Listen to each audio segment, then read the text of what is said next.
जय श्री कृष्णा भक्तों, आप सभी को गोपाष्टमी की हार्दिक शुभकामनाएं। आज हम रसपान करेंगे गोपाष्टमी की कथा का।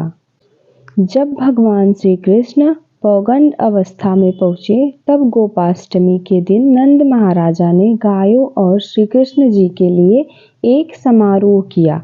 यह श्री कृष्ण और भाई बलराम के लिए गायों को पहली बार चराने के लिए ले जाने का दिन था। गोपाष्टमी दीपावली के दौरान आने वाला प्रसिद्ध त्योहार गोवर्धन पूजा के 7 दिन बाद मनाया जाता है। गाय का दूध, गाय का घी, दही, छाछ, यहाँ तक कि मूत्र भी मनुष्य जाति के स्वास्थ्य के लिए लाभदायक है।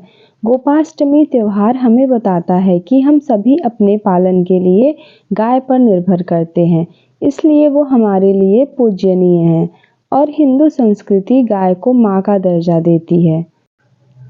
स त्वां कृष्णाभिषेक्ष्यामि गावं वाक्य प्रचोदित उपेन्द्रत्वे गवामिन्द्रो गोविंदस्त्वं भविष्यसि।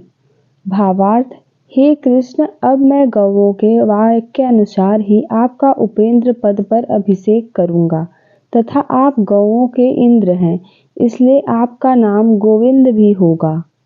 गोपाष्टमी पर्व से जुड़ी प्रसिद्ध पौराणिक कथाएं।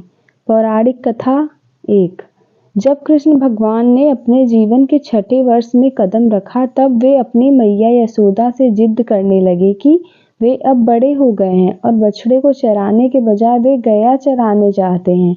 उनके हठ के आगे मैया को हार माननी पड़ी और मैया ने उन्हें अपने पिता नंद बाबा के पास उसकी आज्ञा लेने भेज दिया। भगवान कृष्ण ने नंद बाबा के सामने जिद रख दी कि अब वे गया ही चराएंगे। नंद बाबा गया चराने के मुहूर्त के लिए सांडिल्य ऋषि के पास पहुंचे। बड़े अचरज में आकर ऋषि ने कहा कि अभी इसी समय के अलावा कोई शेष मुहूर्त नहीं है। अगले वर्ष तक शायद भगवान की इच्छा के आगे कोई मुहूर्त का क्या था। वह दिन गोपाष्टमी का था जब श्री कृष्ण ने गया पालन शुरू किया। उस दिन माता ने अपने कान्हा को बहुत सुंदर तैयार किया, मोर मुकुट लगाया, पैरों में घुंघरू पहनाए और सुंदर सी पादुका पहनाने दी, लेकिन कान्हा ने वे पादुकाएं नहीं पहनी। उन्होंने मैया से कहा कि अगर तुम इन सभी गया को चरण पादुकों पैरों में बांधोगी तब भी मैं यह पहनूंगा। मैया ये देख भावुक हो जाती हैं और कृष्ण बिना पैरों में कुछ पहने अपनी गया के चारण के लिए ले जाते हैं। गौचारण करने के कारण ही श्री कृष्ण को गोपाल या गोविंद के नाम से भी जाना जाता है। पौराणिक कथा 2। ब्रिज में इंद्र का प्रकोप। इस तरह वर्षा की लगातार बारिश होती रही, जिससे बचने के लिए श्री कृष्ण जी ने 7 दिन तक गोवर्धन पर्वत को अपनी सबसे छोटी उंगली से उठाए रखा। उस दिन को गोवर्धन पूजा के नाम से मनाया जाने लगा। गोपाष्टमी के दिन ही स्वर्ग के राजा इंद्रदेव ने अपनी हार स्वीकार की थी, जिसके बाद श्री कृष्ण ने गोवर्धन पर्वत को अपनी उंगली से उतार कर नीचे रखा था। भगवान कृष्ण स्वयं गौ माता की सेवा करते हुए गाय के महत्व के सभी के सामने रखा और गौ सेवा के कारण ही इंद्र ने उनका नाम गोविंद रखा। पौराणिक कथा 3।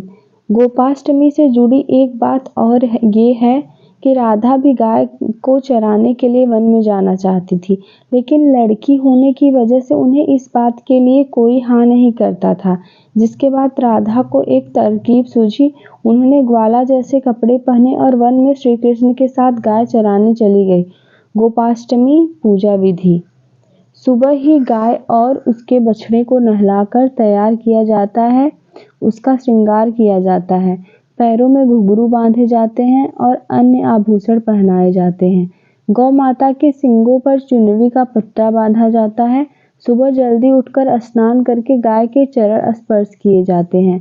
गाय माता की परिक्रमा भी की जाती है। सुबह गायों की परिक्रमा कर उन्हें चराने बाहर ले जाते हैं। इन दिन ग्वालों को भी ध्यान दिया जाता है। कई लोग उन्हें नए कपड़े देकर तिलक लगाते हैं।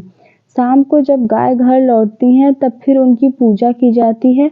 उन्हें अच्छा भोजन दिया जाता है। खास तौर पर इस दिन गाय को हरा चारा, हरा मटर एवं गुड़ खिलाया जाता है।